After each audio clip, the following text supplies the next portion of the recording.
Greetings. This is the NCM Powersports January Economic Outlook.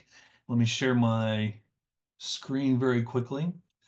So the Powersports Equipment Leading Index is actually giving us some really strong signals. And in fact, they're strong enough right now. We're kind of worried about maybe some of the metrics actually in the index itself.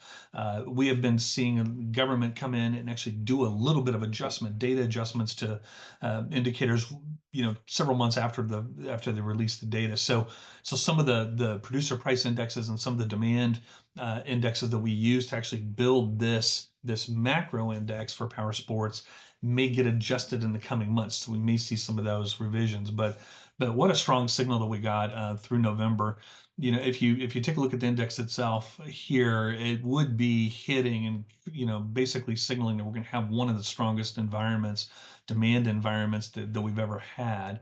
And again, if this is looking about 6 months ahead, then you would expect sometime by mid-year, you've got a really strong, at least demand index and demand signal. Now, that doesn't necessarily mean that they're going to be purchasing equipment. It just means that you're going to have a lot of lookers, and the opportunity to convert them is going to be a little bit higher given some of the economic fundamentals we'll talk about in a moment.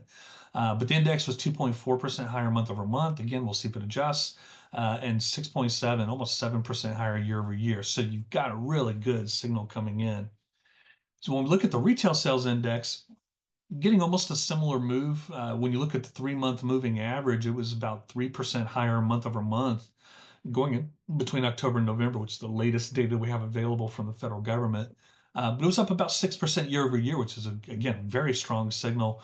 And just over the 3-month moving average, the latest 3 months versus the prior, up almost 2% overall. So still remains within the long-term average range, but if you look, it's really getting to the top of some of those peaks that we saw in some of the really good sales environments that we've had in the past. So again, getting really good signals that this data holds. I'd love to wait until the February report to look and see what December data looked like, and then especially as we spill over into January.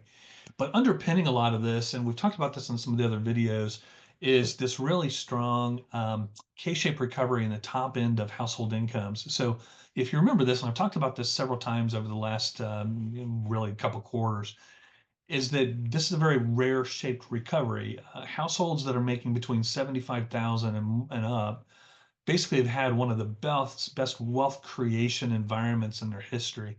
So we've never seen an environment really this strong where they've had incredible wage growth, great stock market performance, they have great job opportunities, and their income has been very stable.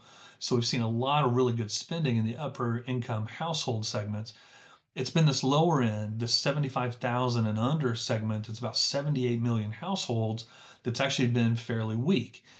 Many of them living check to check, and with the impact of inflation, they have not been able to spend outside of just the raw and bare essentials. So once they pay for rent or they pay for housing, maybe they have a car payment, and then you do food, and then the essentials of education for kids, clothing. There's just nothing left over.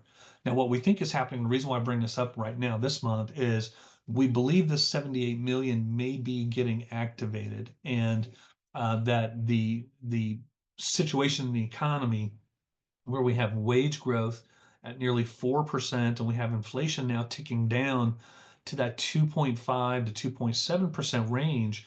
There's a really nice gap in there where their income's exceeding a lot of their expenses. And so as they pay down a little bit of their debt, like credit card debt and whatever else they've racked up, it does leave money left over for purchases. And these may look like lower level, lower model economy type purchases, maybe a lot of used power sports equipment that might get purchased, but that's one of the big trends that we're watching.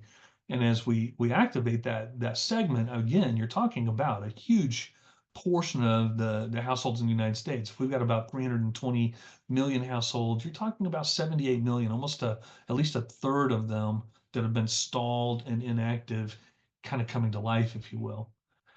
So real disposable income, this is the thing that we watch the most for big ticket items, and we watch the movement. If you remember a couple months back, I told you that we got a signal from the Federal Reserve the household income had been trending somewhere around 1.4% for the full year.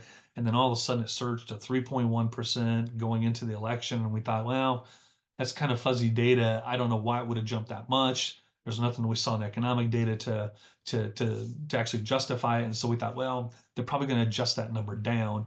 And they did, but it didn't go down as far as we thought. It only went down to about 2.7%, which is good. That means you've got a good income environment that will boost sales over the next year if it stays at these levels. So we think for 2024, we probably ended the year somewhere around 2.7. For 2025, and we think these forecasts will adjust upward, but we're getting about 2.2% and then 2% in 26. Those seem kind of weak to me, but in the prior Trump administration up through 2019, prior to the pandemic, household income was about 3.1%. So I think that's the real target range we could really plan on and count on. And I think that's what we'll get. So from the macroeconomic perspective, you've still got a pretty good growth environment in December. We had GDP running about, somewhere between 2.7 and 2.9%. It's a little better than it was last year at 2.5. A lot of this, 80% of GDP in Q4 was driven by consumer spending. It's a little higher than normal. Government spending, though, was about 18% of GDP, which is a lot higher than what we'd like to see. We'd like to see more private sector spending because that's when we start to see things like the power sports sector really get activated. So I think you're going to see a lot of interesting demand environments improve in 2025.